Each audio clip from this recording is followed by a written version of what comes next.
नमस्कार दोस्तों, स्वागत है आप सभी लोगों का हमारे चैनल ट्रेडिंग विद अतुल में। आज हम बात करने वाले हैं जीटीएल इंफ्रा लिमिटेड के बारे में। आपने देखा होगा कि स्टॉक है जो कि इस समय करेक्शन मोड पे चल रहा है और मार्केट की सिचुएशन भी इतनी अच्छी नहीं बनी हुई है। और जैसे कि ये स्टॉक है जो कि 4 रुपए तक के ऊपर कभी हाई बनाया था, वहां से काफी करेक्ट हो चुका है। बहुत सारे लोगों के कमेंट्स आए रहे थे कि इस लेवल से क्या यहाँ पे इन्वेस्टमेंट करें या फिर ना करें, क्योंकि अभी रिसेंटली जो बजट आया है, बजट का कितना इम्पैक्ट रहने वाला है इन 2025 में। रिसेंटली आसाम में एक नेचुरल साइक्लोन की वजह से बहुत सारे प्रॉब्लम्स हुई हैं। बहुत सारे नेटवर्क हैं, टावर हैं, वो तहस नहस हो चुके हैं, जिसमें यहाँ पे गवर्नमेंट ऑफ इंडिया जो कि फिर से मुहिम चला रही है जिससे जल्द से जल्द वहाँ पे सब कुछ सही से अरेंज किया जा सके। तो चलिए गाइस, शुरू करते हैं हम अपना वीडियो। साथ ही अगर आप लोग हमारे वीडियो के माध्यम से थोड़ी सी भी हेल्प हो रही हो तो प्लीज़ आप हमारे चैनल को सब्सक्राइब जरूर करें। साथ ही गाइस, हम अपने चैनल पे गिव अवे का प्रोग्राम चला रहे हैं, जिसमें गाइस हमने 3 प्राइज सिलेक्ट कर रखे हैं जो कि आपके हेल्थ को देखते हुए। और जिसमें गाइस हमने अपना फर्स्ट प्राइज रखा हुआ है साइकिल, सेकंड प्राइज रखा हुआ है smart watch and third prize रखा हुआ है स्पोर्ट्स शूज। ये तीनों तीनों गाइस आपके हेल्थ के लिए बहुत अच्छे हैं। और बस आपको यहाँ पे करना क्या होगा कि गाइस, आप हमारे चैनल को सब्सक्राइब करना है। और हमने अपने जो चैनल का टारगेट रखा है, 1 लाख सब्सक्राइबर का टारगेट रखा हुआ है। जैसे ही गाइस वो पूरा होगा, हम आपको ये तीनों प्राइज हमारे जो लकी सब्सक्राइबर होंगे उनको देने वाले हैं। और ये गाइस आपके लिए बहुत बड़ा काम नहीं है। आप चाहें तो इसको 6 महीने में, साल भर में, जब भी आप करवाना चाहें तो करवा सकते हैं। सो गाइस, प्लीज आप हमारे चैनल को सपोर्ट करिए। और इसमें पार्टिसिपेट करिएगा। 2 से 3 दिनों की बड़ी गिरावट के बाद आज के दिन मामूली सा गिरावट थमती हुई देखी गई और 14 पॉइंट्स की डाउन साइड देखने को मिली है निफ्टी 50 में। बैंक निफ्टी है जो कि 120 पॉइंट्स, आईटी है जो कि करीबन 420 पॉइंट और स्मॉल कैप का इंडेक्स है जो कि 203 पॉइंट की बड़ी गिरावट के साथ क्लोजिंग दिया हुआ है, क्योंकि एफआईआई की जो सेलिंग है लगातार बढ़ती हुई देखी जा रही है, वो रुकने का नाम नहीं ले रही है। आज के दिन स्टॉक में काफी अच्छा वॉल्यूम दिखाई दिया, बट स्टॉक में आई है प्रॉफिट बुकिंग। यहाँ तक कि ये स्टॉक है जो कि 2 से 3 दिनों में कंटिन्यू लगातार टूट ही रहा है। बट आज का मार्केट थोड़ा ठीक ठाक था, ज्यादा इतनी बड़ी गिरावट नहीं थी, बट एफआई की सेलिंग लगातार बनी हुई है। आप देख सकते हैं कि 9 करोड़ का वॉल्यूम दिखाई दिया है। पूरे ऑल ओवर इंडिया में नेटवर्क प्लानिंग, खासकर आपका टेलीकॉम सेक्टर में बढ़ाने के लिए पीएम गति शक्ति के हिसाब से 5 इंफ्रा प्रोजेक्ट हैं जो कि लॉन्च किए जा रहे हैं, जिसमें बताया जा रहा है कि एयरपोर्ट हो गया, रोड हो गया, यहाँ तक कि आपके टेलीकॉम सेक्टर में जितना भी टावर्स वगैरह है, ऑल ओवर इंडिया में हर छोटे छोटे गांव में पहुंचाने की बात कही जा रही है, वो भी पीएम गति शक्ति नेशनल मास्टर प्लान के तहत। इसके साथ साथ गुवाहाटी आसाम में यहाँ पे एक बड़ा साइक्लोन आने की वजह से बहुत सारी चीज़ें खराब हो गई हैं, और जिसकी वजह से चाहे हाईवे हो, चाहे आपका टेलीकॉम सेक्टर हो, सब में इस समय प्रॉब्लम आई हुई है, और जो कि इसको जल्द से जल्द ठीक करने के लिए भारत सरकार की तरफ से अप्रूवल मिलता हुआ देखा जा रहा है, जिसमें टेलीकॉम सेक्टर के लिए स्पेशली 18,000 टेलीकॉम टावर्स की बात कही जा रही है जल्द से जल्द लगाने का।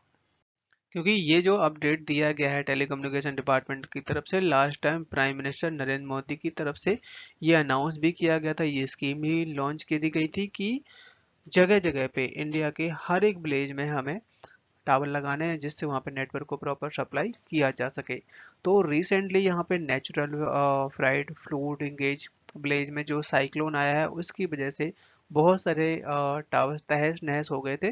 तो यहाँ पे ये खुशखबरी दी जा रही है, जिसमें बहुत सारी कंपनियों को फायदा होगा जो टावर भी लगा रही हैं। यहाँ तक कि जो भी कंपनी के नेटवर्क चले गए थे, उनका बिजनेस ठप पड़ गया था, उनके लिए भी ये गुड न्यूज निकल के आई हुई है। रिसेंटली है कंपनी अपनी Q3 के नंबर पेश करते हुए देखी जा रही है। कंपनी की जो सेल है मामूली से इंक्रीज हुई है, 338 करोड़ के आसपास की सेल आई है दिसंबर के क्वार्टर में, जो कि पिछले साल का जो क्वार्टर था जिसमें 337 करोड़ की सेल थी, मतलब मामूली से इंक्रीज हुआ है। कंपनी का जो लॉस है 210 करोड़ का हो चुका है, जो कि पिछले साल क्वार्टर में 195 करोड़ था।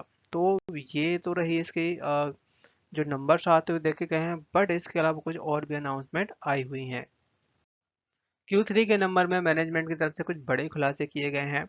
14 टेलीकॉम कस्टमर हैं जिनके साथ कंपनी का बिजनेस का बिल्कुल ब्रेकअप सा हो चुका है। यहाँ पे आप देख सकते हैं एयरटेल ग्रुप हो गया, रिलायंस कम्युनिकेशन हो गया, टाटा टेक हो गया, इसके साथ आप Vodafone idea and tailender Airtel, जो इनके हाथ कंपनी है जो कि अपना काम नहीं कर पा रही है, कुछ ना कुछ रीजन रहा होगा जो कि नहीं कर रही है। इसके साथ साथ कंपनी को खासकर गवर्नमेंट ऑफ इंडिया की तरफ से बड़े ऑर्डर मिलते हुए देखे जा रहे हैं, जो कि बीएसएनएल को यहाँ पे 4G और 5G के लिए सपोर्ट करता हुआ दिखाई दे रहा है। इसके साथ साथ यहाँ पे ये भी खुलासा हुआ है कि कंपनी का इस समय कितनी उधारी है, तो कंपनी के पास लगभग 7,653 करोड़ की उधारी बनी हुई है, और ये उधारी शॉर्ट टर्म और लॉन्ग टर्म के हिसाब से है।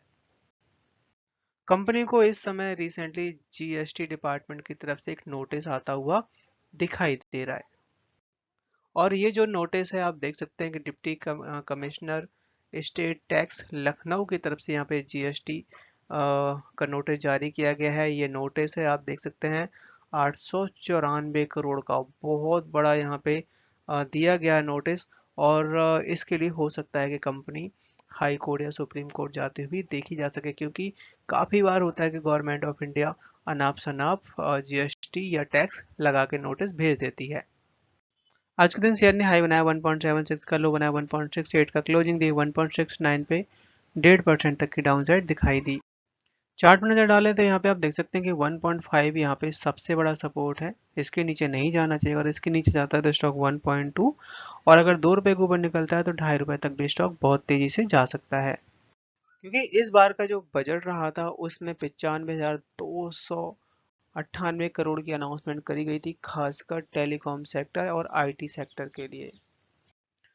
इस बार के बजट में जो मैक्सिमम चीज़ें फोकस करी गई हैं, खासकर यहाँ पे इन हाउस बनाने का, जो भी पार्ट्स हैं, जो भी टेलीकॉम सेक्टर में चीज़ें लगती हैं, सारा सारा इन हाउस बनाने का, क्योंकि अभी मैक्सिमम चीज़ें बाहर से इंपोर्ट होती हैं, और इंपोर्ट की कस्टम ड्यूटी कभी बढ़ती है तो कभी घटती है, उसकी वजह से कंपनी की फाइनेंशियल हालत खराब होती है। सो गवर्नमेंट ऑफ इंडिया यहाँ पे ट्राई कर रही है कि ज़्यादा से ज़्यादा इंडिया में ही सारे काम, मतलब बिजनेस को बढ़ाने का, मेड इन इंडिया पे काम करने का, जिसका इम्पैक्ट आपको खासकर टेलीकॉम सेक्टर, जैसे अभी एआई आने वाला है तो इसके लिए टेलीकॉम सेक्टर तो और भी अहम रोल प्ले कर सकता है।